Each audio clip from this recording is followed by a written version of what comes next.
इस एपिसोड की शुरुआत में हमें मेंग को दिखाया जाता है जो कि अपनी विंडो की तरफ देखते हुए कहता है कि मुझे मैग्नुसो माउंटेन के बारे में याद है। वहां पर का लीडर एक लिटिल फॉक्स डेमन है। इन लड़कियों ने अगर वहां का लेवल पास किया तो उन्हें रिवॉर्ड के रूप में स्पेशल ऑर्नामेंट्स और सीक्रेट बुक मिलेगी। तो इस बार मुझे सिर्फ 3 लड़कियों को ही लेकर जाना है। फिर हमें डिकॉन लिन को दिखाया जाता है जो कि अपने मन में कहते हैं कि मिस्टर मेंग का जो रूम है वो काफी छोटा है, हमें जल्द से जल्द इसे बदलना होगा। तभी मेंग उन लोगों से कहता है कि मैं जाने से पहले आपको एक बात पूछना चाहता हूँ। पिछले कुछ दिनों से आप माइंड मेथड का इस्तेमाल करते हुए कल्टीवेशन कर रहे हैं, तो मुझे बताइए कि आखिर आपने क्या हासिल किया। ये सुनने के बाद यान मेंग से कहती है कि मेरी स्लो प्रोग्रेस के लिए मुझे माफ करिएगा, लेकिन मैं अब से हार्ड वर्क करूंगी। यान का कहने का यह मतलब है कि उसने माइंड मेथड से कुछ भी हासिल नहीं किया है। ये सुनने के बाद मेंग अपने मन में कहता है कि इसे जाने दो, क्योंकि ये कॉम्बैट टाइप टैलेंट है जो कि फाइटिंग करने से ही इम्प्रूव होता है। फिर जाओ कहता है कि मुझे माफ कर दीजिएगा, मुझे भी कुछ हासिल नहीं हुआ। ये सुनने के बाद मेंग अपने मन में कहता है कि एक स्पेशलाइज्ड टाइप टैलेंट है जो शॉर्ट प्रैक्टिस करता है उसके लिए स्लो है।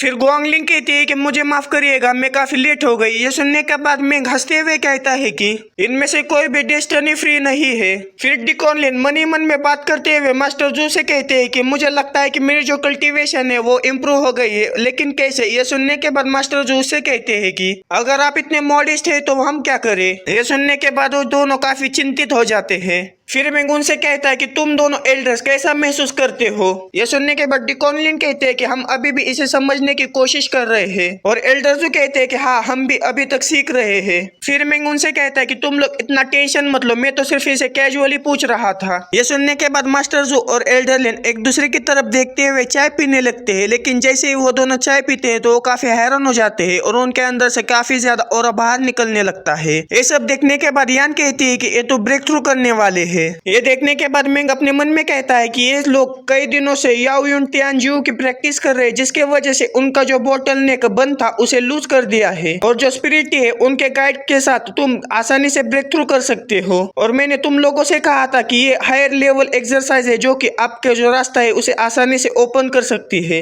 ये सब देखने के बाद सिस्टर जान अपने मन में कहते हैं कि शेनुसेट के लोग पानी पीने के जितनी आसानी से ब्रेक थ्रू कर लेते हैं, और ब्रदर एगुफेंग तुम और स्टूपिड भरी बातें मत करो। फिर हमें एगुफेंग को दिखाया जाता है जो कि किसी और जगह पर छींक रहा होता है। उसे देखने के बाद वहां पर उसके सामने बैठे हुए लोगों में से एक आदमी कहता है कि फेलो दाओइस्ट, का तुम ठीक हो और हम लोग आपकी क्या मदद कर सकते हैं।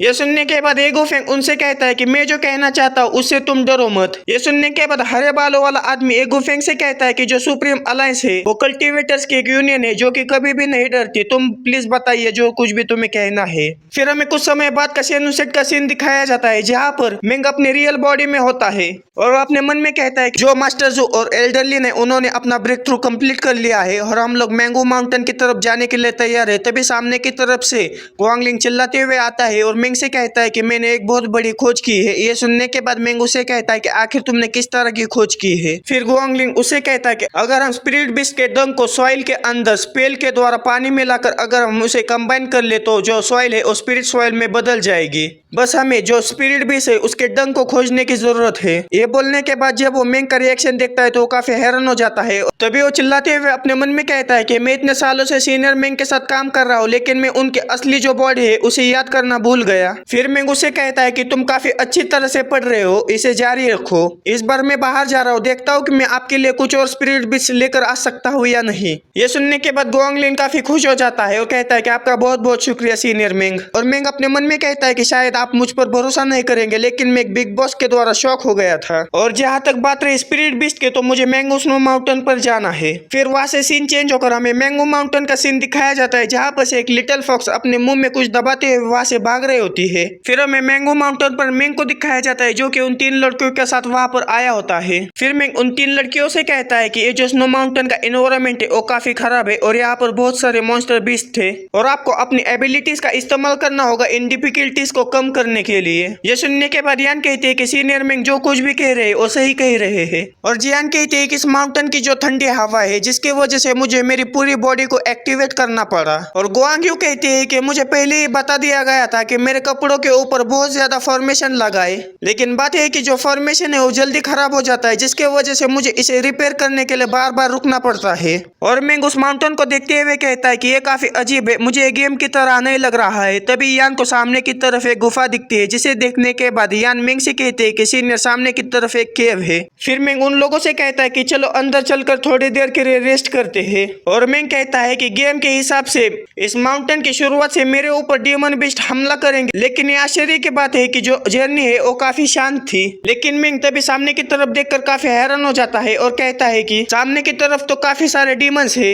जैसे उन डीमंस को पता चलता है कि उनके पीछे कोई आया है, वैसे वो काफी तेजी के साथ उन लोगों के ऊपर हमला करने के लिए उनकी तरफ बढ़ने लगती है। ये देखने के बाद यान भी अपनी तलवार निकालकर उनके साथ लड़ने के लिए तैयार हो जाती है। तभी हमें एक डीमन को दिखाया जाता है जो कि यान के ऊपर हमला कर देता है, लेकिन यान अपनी तलवार सामने लाते हुए उसके हमले से काफी आसानी से बच जाती है। ये सब देखकर मैंग अपने मन में कहता है कि ये जो डीमन मॉन्स्टर है कॉम्बैक्ट में काफी कम है, लेकिन मुझे ये समझ में नहीं आ रहा है कि आखिर स्नो माउंटेन का क्या हुआ। तभी उसकी नजर सामने की ओर किसी चीज पर पड़ती है, जिसे देखने के बाद मैंग काफी तेजी के साथ उसकी तरफ जाने लगता है। फिर हमें वहां पर उसी छोटी सी फॉक्स को दिखाया जाता है जो कि काफी जख्मी होती है। उस फॉक्स को देखकर मैंग काफी हैरान हो जाता है और कहता है कि एक डीमन बीस्ट क्या ये मर चुकी है। फिर मैंग उसके सर के ऊपर हाथ लगाते हुए कहता है कि इसकी जो बॉडी है वो अभी तक गर्म है, जिसकी वजह से ये बच जाएगी। फिर हमें यान को दिखाया जाता है जो कि एक एक करके वहां पर के सारे डीमंस को मारती है और कहते हैं कि यहाँ पर जितने भी ऑब्स्टेकल्स थे उन्हें मैंने क्लीन कर दिया है। फिर हमें उन लोगों को दिखाया जाता है जो कि वहां पर बैठकर मेडिटेट कर रहे होते हैं। तभी यान को दिखाया जाता है जिसके के अंदर से काफी ज्यादा ऑरा बाहर निकलने लगता है, जिसे देखने के बाद मैंग काफी खुश हो जाता है और कहता है कि जैसा कि मैंने सोचा था ये ब्रेक थ्रू करने वाली है, जैसा कि एक मेन कैरेक्टर से एक्सपेक्ट किया था। इसकी जो कल्टीवेशन की स्पीड है वो काफी अमेजिंग है। तभी हमें उस फॉक्स को दिखाया जाता है जो कि बेहोशी से जाग जाती है और जैसे अपने आंखें खोल लेती है तो उसके सामने मैंग बैठा होता है, जिसे देखने के बाद वो कहती है कि आखिर तुम कौन हो। उसे देखने के बाद मैंग उसे कहता है कि आखिरकार तुम जाग गई। तभी उस फॉक्स को कुछ याद आ जाता है, जिसकी वजह से वो काफी डर जाती है और इधर उधर देखते हुए कहते हैं कि आखिर मेरा सामान किधर गया। तभी मैंग वही कागज का टुकड़ा उस फॉक्स को देते हुए उसे कहती है कि क्या तुम इसे ढूंढ रही हो। उस कागज के टुकड़े को देखकर वो फॉक्स काफी हैरान हो जाती है। फिर मैंग उससे कहता है कि तुम मुझे ये बताओ कि आखिर मैंगो स्नो माउंटेन के साथ क्या हुआ है। और बस इसी के साथ ये वीडियो यहीं पर खत्म हो जाता है। वीडियो कैसा लगा मुझे कमेंट में जरूर बताना। मिलते हैं अगली किसी वीडियो में। Okay bye.